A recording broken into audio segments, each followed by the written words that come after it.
Hey, Nothing but tape. everybody. If it's Friday, it's time for There's No Crying in Crochet, the podcast where we talk about your frustrations and hopefully give you some solutions that you can use. I am Debbie of Madam Stitch, and my cohort in crime is. Biz from Busy Crochet. Hi, everybody. And we are so excited for today's episode. We're going to do a little business first, and then we're going to dive right in. All right, today, make sure you subscribe to our YouTube channels, Busy Crochet and Madam Stitch Crochet, because we have all the things coming up, and we don't want you to miss a single episode or a single tutorial. So make sure that you subscribe to one or both, preferably both, because show us all the love. All right. And then if you are watching on Facebook, we love to know who we're talking to. So if you give StreamYard permission to display your name, that's all they do is display your name. And then we get to see who we're talking to because we love to have you as part of our episode. Yes. All right. We are about to introduce our guests, a very special episode because we are ending a month-long trek through Men in Crochet. So we had an episode where we interviewed Michelle Ferguson of Two Brothers Blankets about her designs for men. We talked about weird gifts for dad. We talked about all kinds of stuff. And today we are going to introduce you to John Haffner-Henriques of Knot House Crafts, who is going to help us end our month of Men in Crochet. So I am going to bring him on and introduce him to you right here. Hi, John. How are you? Hey, how's it going, everyone? Hi. We are super glad that you're here. Yes, absolutely.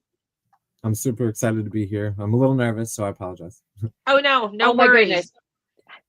Our podcast is all about embracing crochet, loving crochet, and having a great time doing it. So we love to laugh and interact with our listeners. So we're going to put you on the spot right out of the gate, my friend, and ask you to just tell us a little bit about who you are and anything you want to share with us about, just help us get to know you a little bit.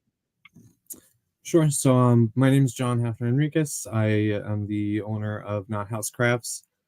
I was born and raised in Ronkonkoma in Long Island, New York, in Suffolk County. I was there up until about 10 years ago when I moved out to Middle Island, and I've been out here since. I'm 35 now, and I actually just had my birthday this past Monday. Woohoo! Happy birthday! Thank you. I've only been crocheting actually since about February of 2022, so it's just over 2 years. Wow. Yeah, I originally learned from my mom when I was really young, but didn't really do too much with it. So then I kind of picked it back up, like I said, about 2 years ago. And then I've just been going literally every day. I do something involved with either crochet or fiber of some kind. So it's been amazing. It's actually gotten me off of my anxiety meds. I haven't been on any medication for it in probably about a year and a half now, which has been awesome. So it's definitely been a huge life-changing experience for me. That's really awesome. That's something that we're really big promoters of, is crochet as a way to self-care and take care of mental health and all of that stuff. So that's amazing that you've been able to get off your medication. Yeah, it's been great. I've learned a lot. Like I said, I had kind of learned a little bit from my mom when I was younger. I learned some of the basic stitches, the chain stitch, single crochet, double crochet. But then when I had picked it back up, it was actually when I had my nieces for a couple years. We were trying to get them into something more with their hands to kind of keep them a little crafty. They had started actually with those little pot holder looms where you just kind of stretch the hands. I love those, yeah. So we had gotten, they got those for Christmas actually from my mom. So I was like, oh, let's make a couple of these for my mom's birthday. Her birthday is in February. So that's when we started getting them into that. And I didn't have one for myself. So I was like, well, what am I going to do while they're doing these? picked up the books, when I got a couple of hooks, some yarn, and my first project that I started teaching myself again on was a scarf that started about here, went into about Yeah. here, and came back up. um, so it was definitely a learning curve again. Well, that's But awesome. So we It's kind of funny how so many of us start when we're really young with either a mom or a grandma or an aunt or something like that. And they teach us, and then we set it down and we walk away from it for like, all our teen years, all our 20s. And then all of a sudden we're just like, I have to have this in my life again. And it becomes like an obsession. exactly. That is awesome. So you talked about your first project, and that right there is a master class in crochet tension, right? Yeah. So consistent tension. I assume that now that you've been crocheting for consistently now for a couple years, that your tension is more even and you have a Oh, yeah. little bit more control over it, right? Yeah, so after I did that first scarf and it came out the way it did, I did actually get lucky where it got narrow, was right in the middle, so it kind of worked out that it was skinnier for Oh, the neck. wow. It's almost like it designed it like that. But I ended up frocking it completely, and Oh, then I ended up after that I did blankets because I at that point I wanted to practice on my tension, and I just did a small blanket. It was just single crochet. Then I did the next one was just double crochet, then just Oh, half wow. double crochet, so I could practice and just make sure that I had that mhm. consistency going. And then after that, I wanted to start doing something a little bit more intricate. And the girls had an aunt who was pregnant, and she was due at the end of May. So I was like, all right, I'm going to do a whole baby set for her. I planned to do a romper, booties, mittens, a little top thing, a blanket. That's a lot. I was definitely a little overzealous. I think you But went I down the rabbit hole, John. You kind of dove right in, right? definitely, and I actually managed to finish it. I think it was like a week before, and it Oh, worked wow. out great. Nicely done. But it was definitely an experience. I learned a lot, and Yeah. each different item that I made, I learned more and more with the patterns. That was how I Mhm. was starting to then learn how to read the patterns, and it Yeah. was like a quick crash course on everything. Everything, everything all at once. Man, Yeah. That's I fun. swear you are a master class in how to do it effectively. You know, you chose I'm a former musician, a professional musician and voice teacher, and I one of the things that I always adopted in my music practice was I would always try to find pieces that were harder than I could actually do. So that would get it would develop my music skills, and it's the same with crochet. I'm always encouraging people to not be afraid to try new things because Mhm. that's how you develop your skills and broaden what you're able to make, and eventually you're able to make the more intricate patterns because you've done that. Yeah, actually, one thing I had started telling myself after I finished that whole set was each pattern that I work on now or each pattern that I test, I want there to be some aspect of it, some Mhm. tiny piece that's different, that's new, that I haven't done before, so I could learn that. So And you're over the constantly 2 challenging years, yourself. Yeah. exactly. Over the That's 2 awesome. years, I started learning how to do different shapes and how to shape this a certain Mhm. way or make this look that the way that I wanted to, or Mhm. different textures, different types of yarn, different just all sorts of different everything. So I know that you've designed at least a couple of things, but I feel like you're on the cusp of just branching out and starting to create all of your own patterns because you sound like the rest of us when we hit that point where we're like absorbing and you're learning shaping and you're Mhm. learning this and all of the way that it moves. The next thing is you're just going to start creating all of your own patterns because you're going to be bored reading somebody else's. Yeah, and actually it's funny you say that because almost every pattern that I've purchased from a more reputable Hmm. source, everyone has typos in it, errors, and as somebody who started getting into designing because of that, I was like, well, if all of these people are making all this money and putting out all these patterns with all these errors in it, I know I'm OCD. I'm a little more good with my grammar, and I definitely wanted to have things tested and double checked. So I was like, Yeah. maybe I can just start making my own patterns and make the things that I want, because everything I find I can't Yes. finish because it doesn't work. Oh, gee, Oh that's a gosh, shame. yes. So many of us have started there. Yes. Yeah, yeah. So then after Um, that, I actually started the first few patterns I designed were specific things that I needed for my nieces because they were here and they were young, so they were messy. um, but like the very first pattern I did was a water bottle holder, just like a over the shoulder bottle holder thing. And that Okay. was just because they left their water bottles everywhere, my yard, my backyard, street, our friends' neighbors, everywhere. So finally, I said, put it in the holder. Don't take it out. When it's empty, throw it in the garbage. Get another one. I Oh, love it. that's I love funny. it. Necessity is the mother of invention. It Absolutely. is. Um, Yes. so John, I wanted to put out there, how did you come up with the name of your business, Not House Crafts? So when the nieces came to live with us, it was actually a month after we had also moved in. My mother-in-law, after right after COVID, when COVID hit, we had actually went into contract on our house that we're in now. Everything had shut down, so we were stuck in transition, waiting to finish everything for a few months. We finally got in, but right before that, sorry, no, it was that same year actually. My father-in-law had passed away, Oh. so then we kind of knew after that we were going to be getting my mother-in-law, so we were going to bring her in with us. We had some space in the back, so we converted a whole section for her. Oh, how And nice. then exactly a month after that, we ended up with our nieces, and that was a week before school started. So we became the Nut House, and afterwards, it kind of was just our thing where it was like, "Welcome to the Nut House, welcome to the Nut Oh House," my and then gosh.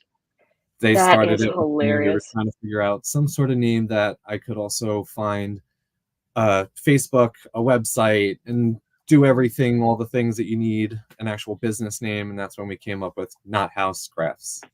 Yeah. Oh, that's a I great love story. it. I love that story. And I Um, love multi-generational houses too, so I applaud you. Yeah, it's definitely fun. but I'm sure it's very busy around there. Always. Let's see. So you're now designing your own patterns now that you've experienced some of the skills of crochet. What kinds of things do you like to design? So lately I've been doing a lot more of the stuffed animals and amigurumi. I don't know if that's the right way to say it. Everyone says it differently. Um, but I've been getting a lot more requests and custom order requests for different wearables and a lot more shawls and ponchos, things like that. Mm. And then I've also been getting some requests for things like sweatshirts and sweaters and stuff. So I've actually started learning more about the different types of natural fibers and animal Mhm. fibers and wool, llama, alpaca, all the different Wow. qualities. So that's kind of like my next project that I'm getting into. I've also dove into spinning my own yarn recently. I I did noticed that, and you're see getting really that. good at it. So it's definitely been great. Lately, I've been developing some tendonitis in my hands Mm. because I also, for my day job, I'm always on a computer, so I'm constantly using my hands. Wow. So the spinning definitely gives me a little bit of a break in between the Mhm. crocheting, but just learning about all the different fiber and how it reacts with, like on the last episode you had where you were going over like gauging your swatch. Mhm. Mhm. That was such a huge thing for me. I ended up going down a total rabbit hole with just that and the new yarn that I had finished spinning. Oh, So that's awesome. literally, I was trying to figure out how to figure out the gauge and make a swatch. And then actually, after I took all the yarn off the nitty knotty from when I spun it, Uh-huh. I realized it was no longer, after washing and drying it, it was no longer yards. It was 3 inches shorter per wrap. Oh, So it was a wow. Wow. huge difference in the yardage. And that was Huge just a difference. tiny little bit of merino that was added to the llama and the alpaca that gave that little shrink back. So it's Wow. definitely an interesting side of things. I haven't really gotten into the wearables too much, but now learning about all the different fibers, it's definitely making me want to do more wearables. So that's Yeah. kind of Yeah, where I I'm think leaning there's a towards. great possibilities in that area, and, as I've looked at other men in crochet and what they are crocheting, I think you have obviously, you have a unique perspective on the wearables, but the design styles are so unique. Mhm. I think it's a wonderful area to get into. So I do think there are a lot of men out there who will wear it if it's Oh yeah. designed in a style that they enjoy. Yeah. And that was like again, with your previous episode, you guys were talking about the different cuts for a male, how Mhm. shoulders are usually more broader Mhm. and Mhm. the waist is a little bit more tapered on some of them.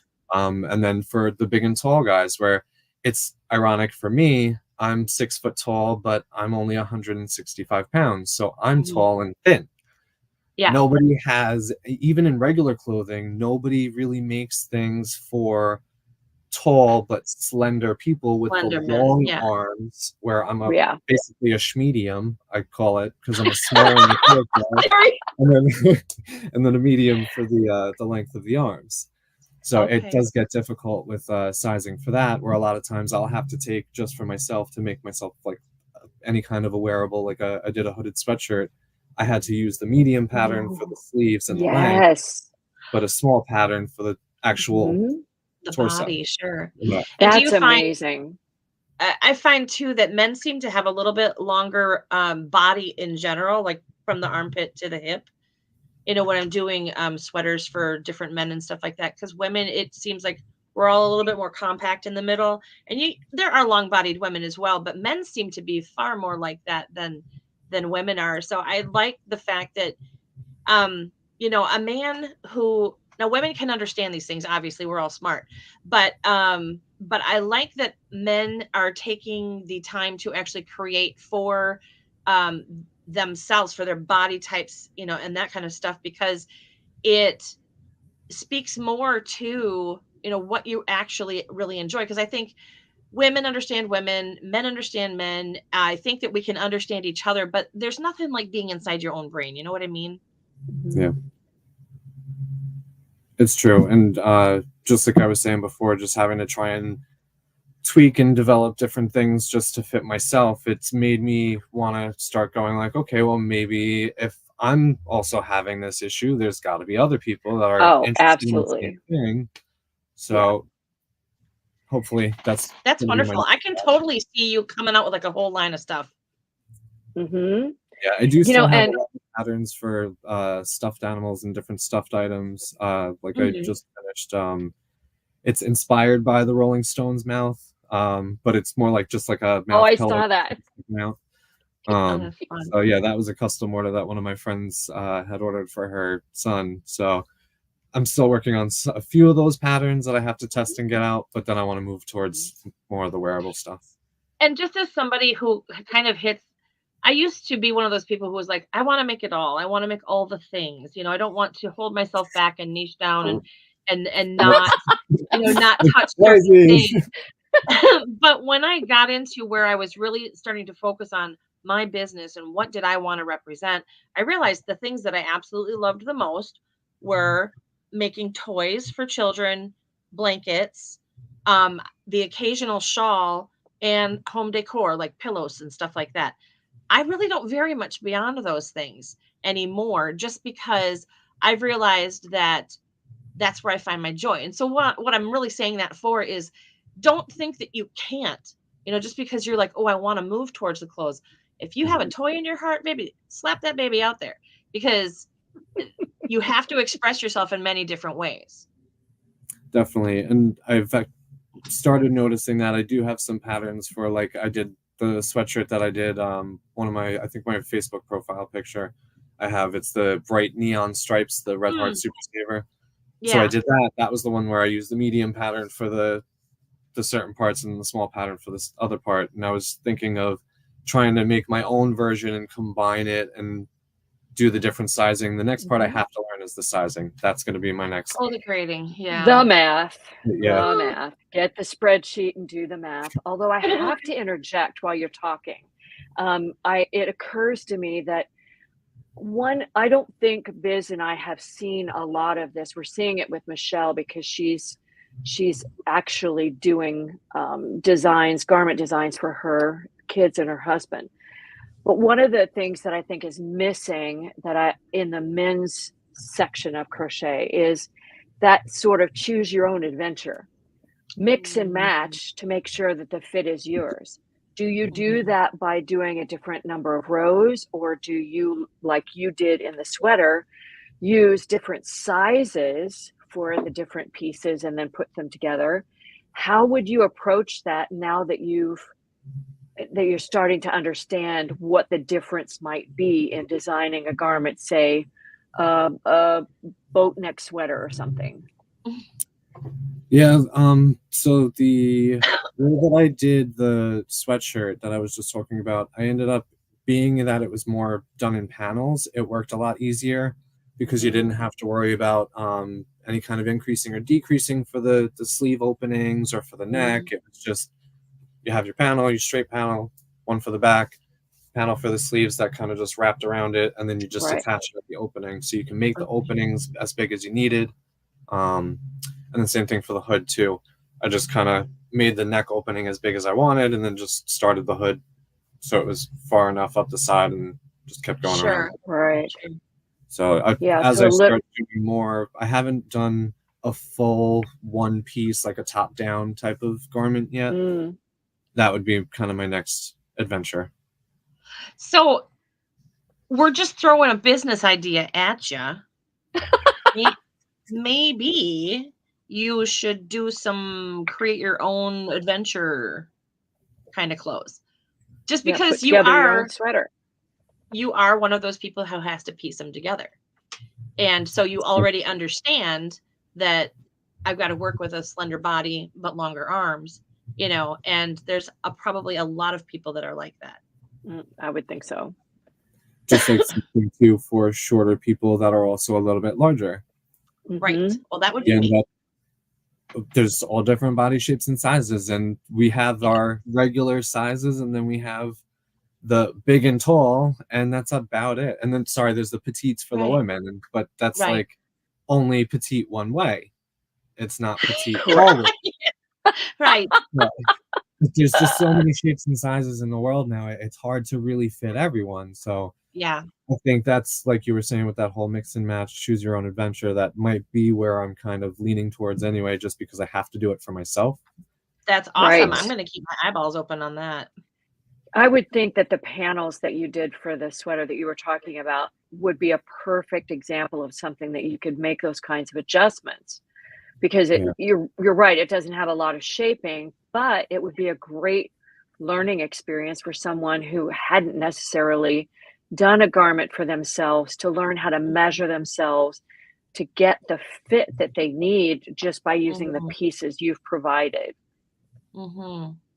Yeah, and with that too, I'm also, like I said, learning about the gauging, and with that last episode, it totally threw me for a whole loop, because now I need to learn about the gauge swatch before and after it's blocked, because I also am still pretty new to blocking. I haven't had to block too many of my things.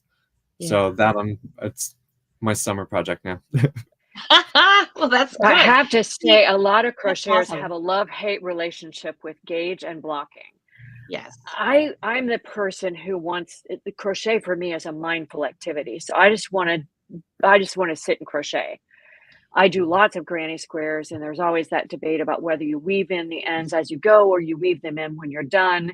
Which one is better for your mental health? That sort of thing. But I've always had, and I know I'm not alone, a love-hate relationship with blocking and gauge, because I think for a long time, I really didn't understand it and why it was so important and how to do it so that I was successful every time. So as you're exploring gauge, I think you're doing it the right way. You're learning how to do it before you ever do one of those scarves again.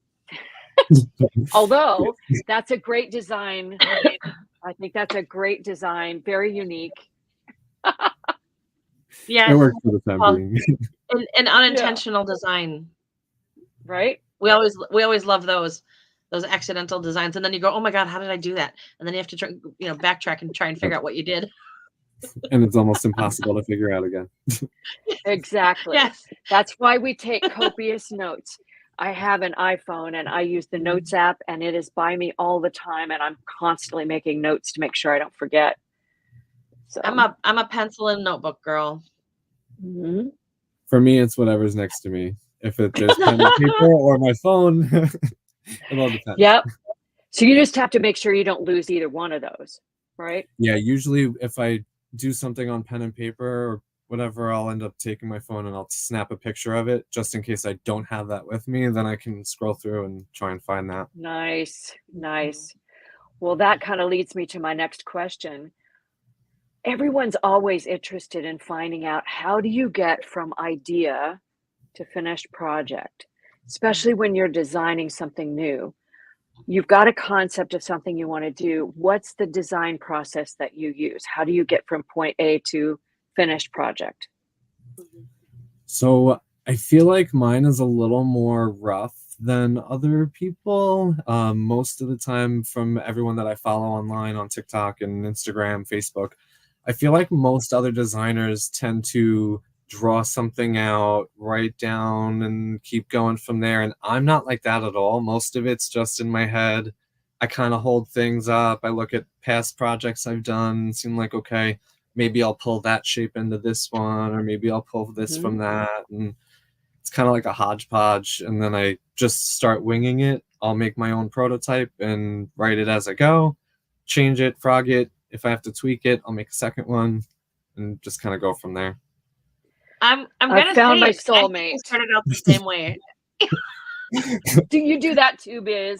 I used to, I didn't start actually making sketches of things until probably the last 4 years or so. But before that, everything was, it was just all up here. And I saw the end piece. And so, yeah.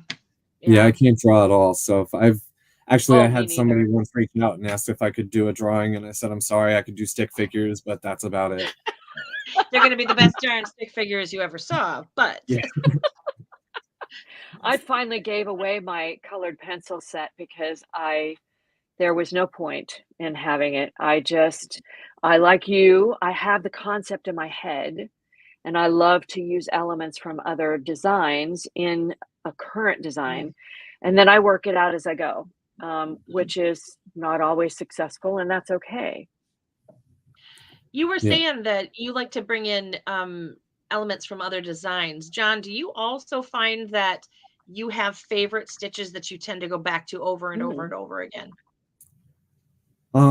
For certain things, I will say I definitely do.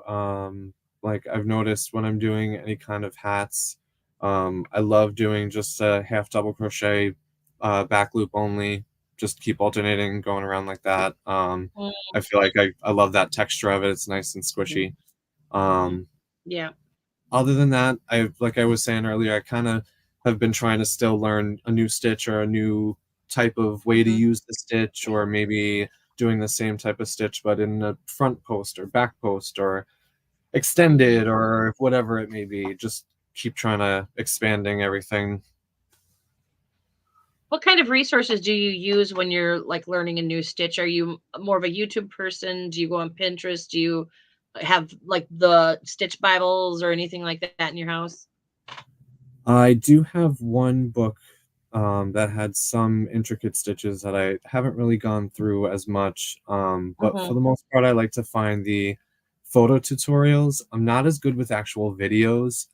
I feel like it either goes too fast and I have too many issues with trying to rewind it or get it to the right spot I was at, or that if I hit the wrong thing, then it refreshes and then I'm back to square one. And it makes me Oh my feel God. old. I'm like, Gotta geez. love technology. Yeah. I also am not familiar with Pinterest. I never really got into Pinterest much. So I know everyone has like Pinterest boards, but I really don't know how to It's do it. just a big search engine. That's all it is. Mhm. And I feel like every time I go to Pinterest through a link, I always end up getting lost and I never get to what I'm looking for. But again, that could just be me getting old. I don't know. Oh That my could be goodness. another rabbit hole. I don't know. Yeah. Yeah. Oh, we find them Um, easily.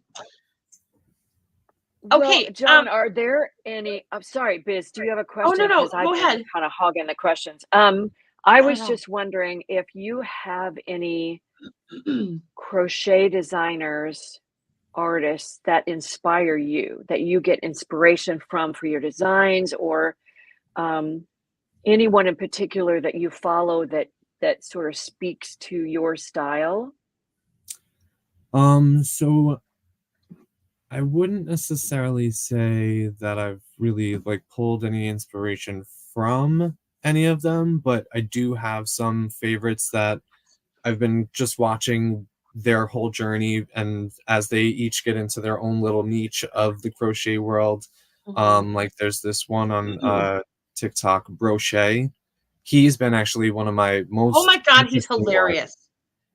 He does these I really love him. cool, like different medieval like weapons and Oh my armor and gosh. shields, and he'll have like a mace, and then he also does I like was telling you about crochet this. gore Yep. stuff, like intestines and Love brains it. and eyeballs. It's the best. It really is. It's like a totally different realm that I've really interested. And as he does more, I'm like, that's really cool. That's really cool. Well, Um, and what it does is it like watching somebody else be free and realize that we don't have to be this stoic, super serious, oh my gosh, yep, about everything. We can have fun with it. It can Yeah. be as silly as we want it to be. exactly. And just seeing like all the different things that all the different men are now diving into with the different crochet projects, it just Mhm. shows you can really do just about anything. The You possibilities that can.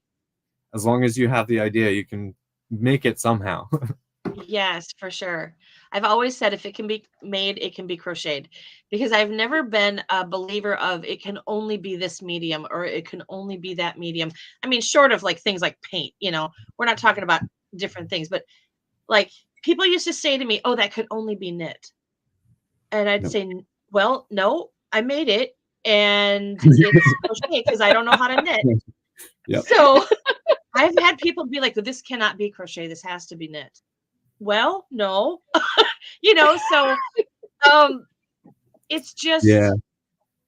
just my brain just went poo. I don't know what I was saying anymore, but yeah, we were having fun.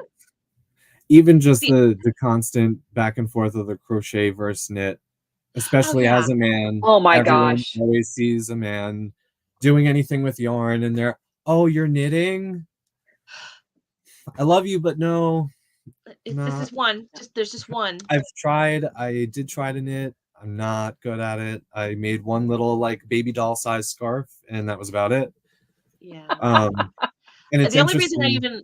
I had to learn how to knit was because I had a yarn store up in Wisconsin, and I had people who were bistitchual and could do both, and I couldn't talk intelligently to people who were knitters, so I learned how to knit. And so, I mean, I make socks and I can do other things. I Oh, just that's don't cool. like doing it because when I want to go slow craft, then I knit. When I want to get something done, then I crochet. Yeah, and it's funny.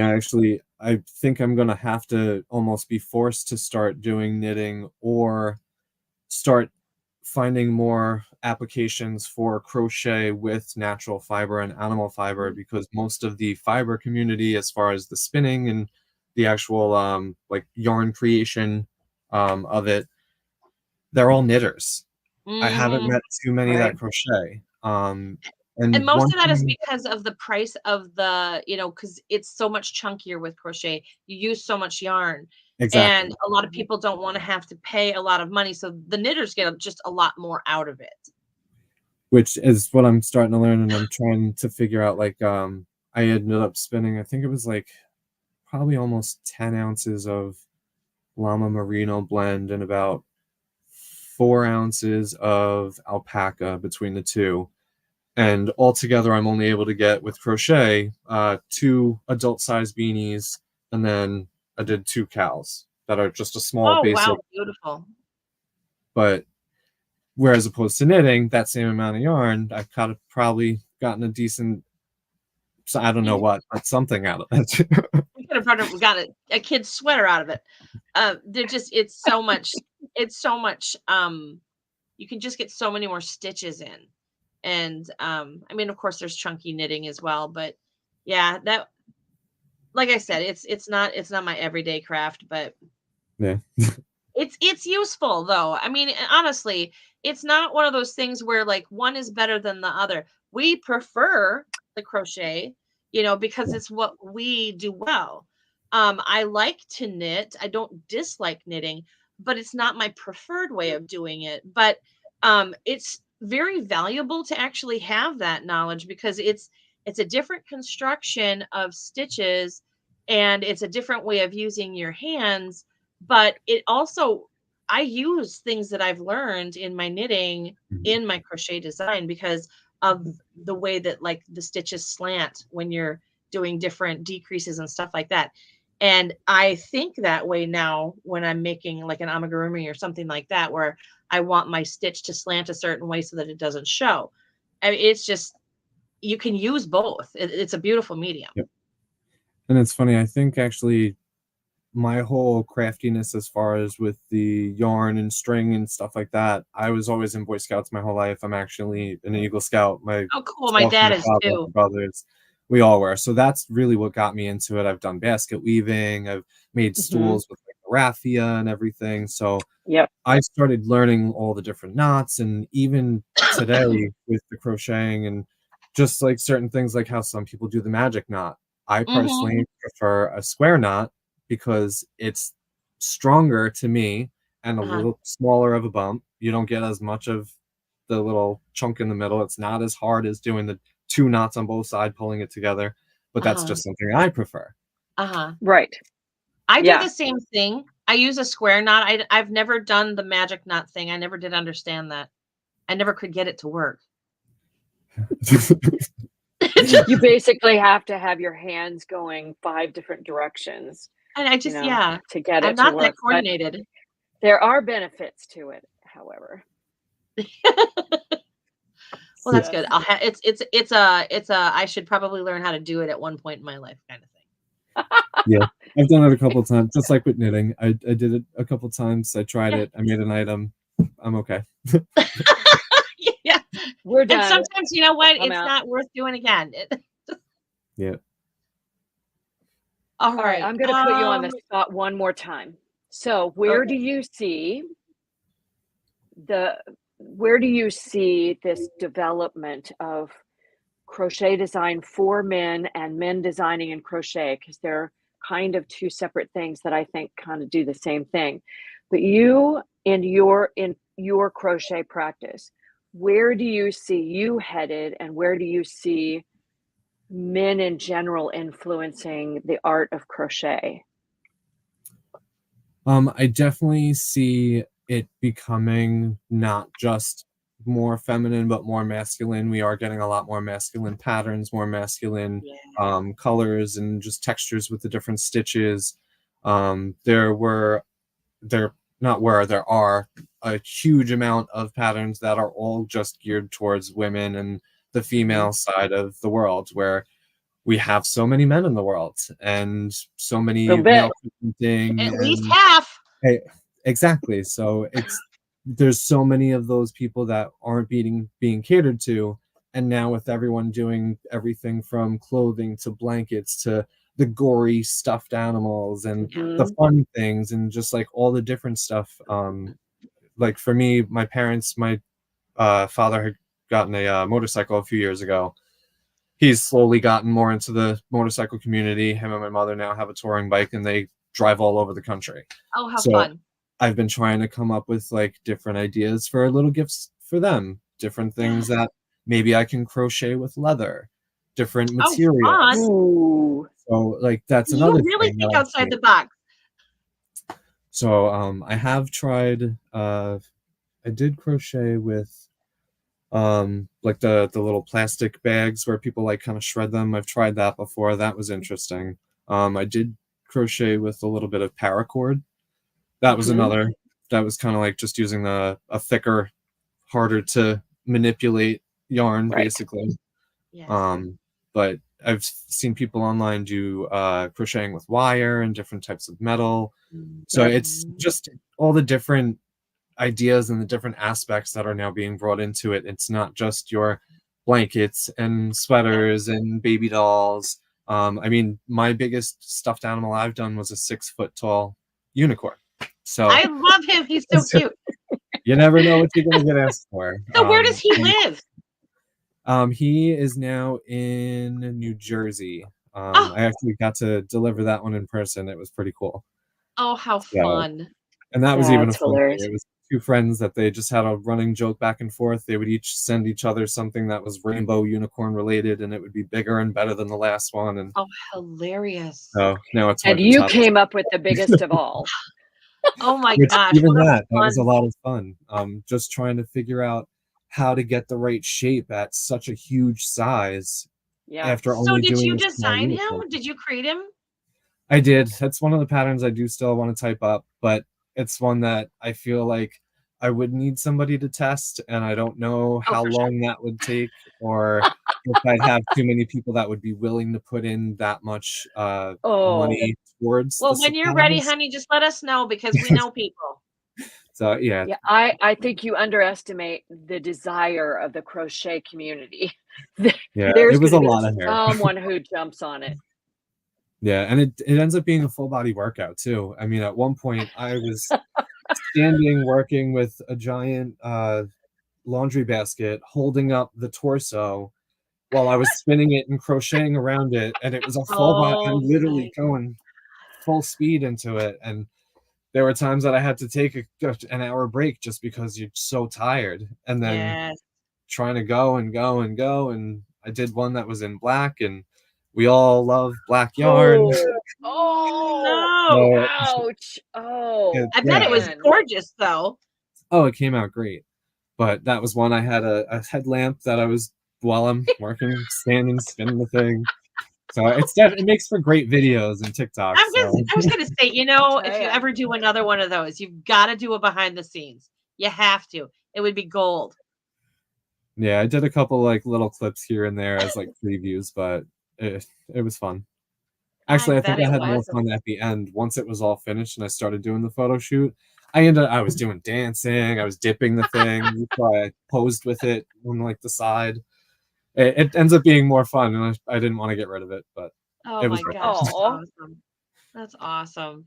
It's well, it's as much fun to create the stuff that you're super proud of and you really, really love and you'd love to keep it, but it has to go.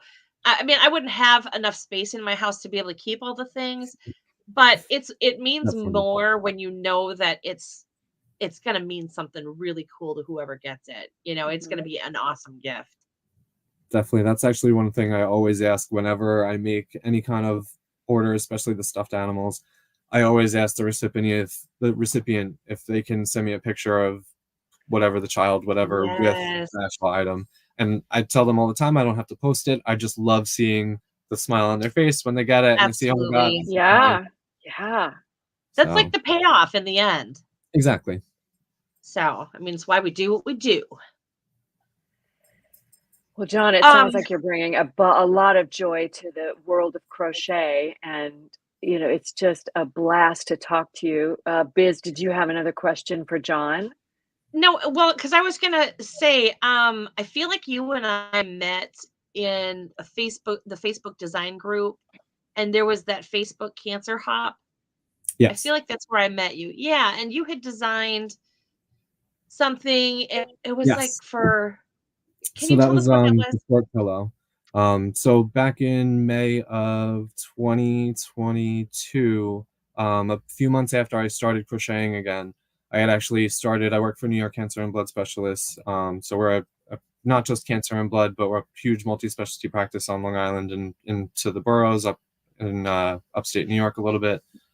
But I started a group with our employees and the patients' families where we all do crochet, knit, sewing, Oh, how and we make fun! items for our patients. And one of the things I had come up with that was a huge need and ended up being, and is still one of our biggest, most requested items, is the port pillows. That is so cool. Basically, anybody who gets any kind of treatments that they need a port and they have that port in their chest, Yeah. a lot of times they don't wear seatbelts because it gets caught on the seatbelt. They don't wear certain bags because it gets caught on the port. And the seatbelt is the biggest thing. It's not only a safety issue, obviously, but people are getting pulled over left and right and getting tickets because they're not wearing their seatbelt. So that just gives that little bit that they can just put it on the seatbelt, and it just keeps it from getting caught on.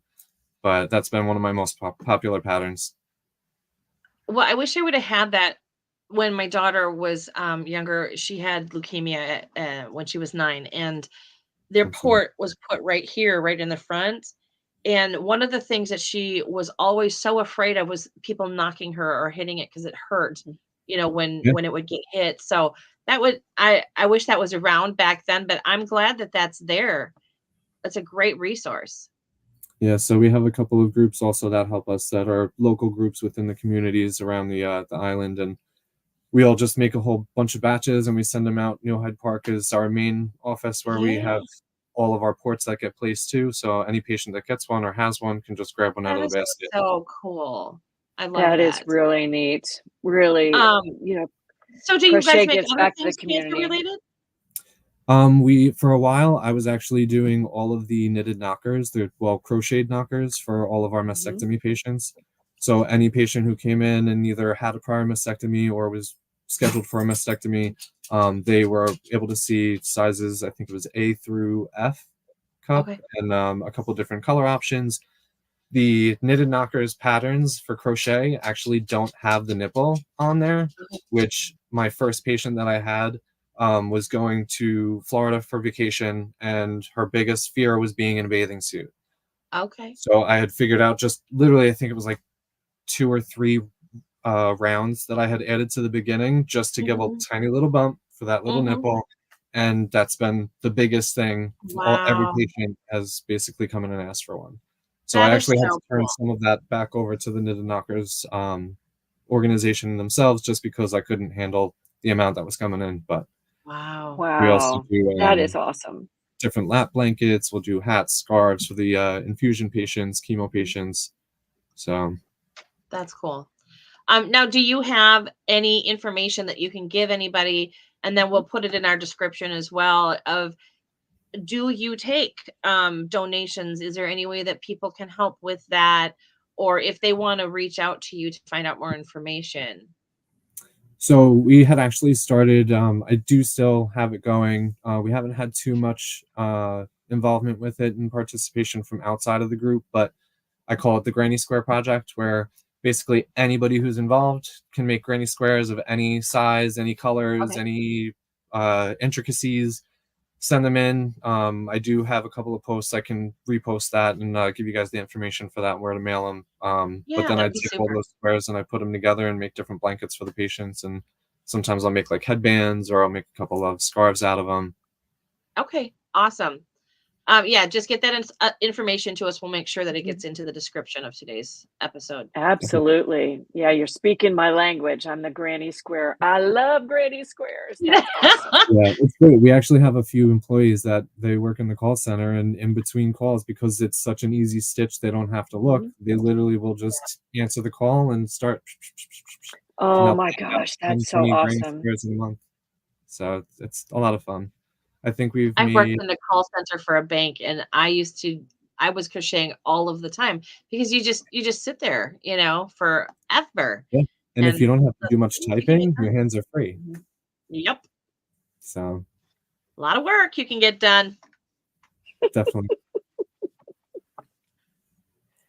Alrighty. Is there anything else that you would like the listeners to know today? Anything we feel like we might have missed? I don't think so. We covered a lot. Yeah, we definitely did. We did. You guys had some other great episodes this month already, covering a lot of other topics that were similar. So that kind of helped me get into my own, like I said, rabbit holes with a few things, because there were some things that I just never thought about. Well, that's good. That's good. And I'm so glad that you were inspired by him too, because that's why we're here, is Hmm. to push crochet forward. I will say the best thing that I love about the fiber community in general, Mhm. everyone is nice. Yeah. Nobody's Pretty mean. much. I have not met a single ill-willed person. Everyone has been willing to help.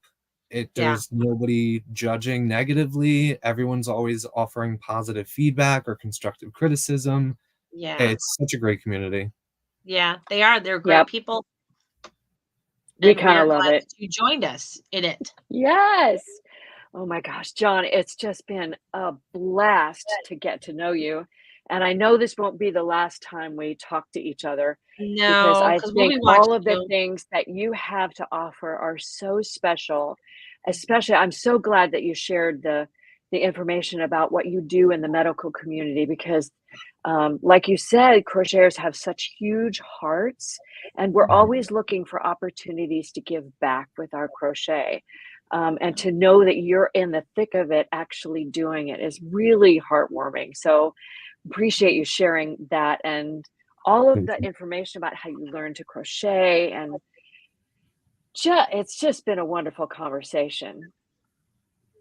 Thank you. Likewise. And I've really enjoyed it. I was a little nervous at first, but definitely had a great time.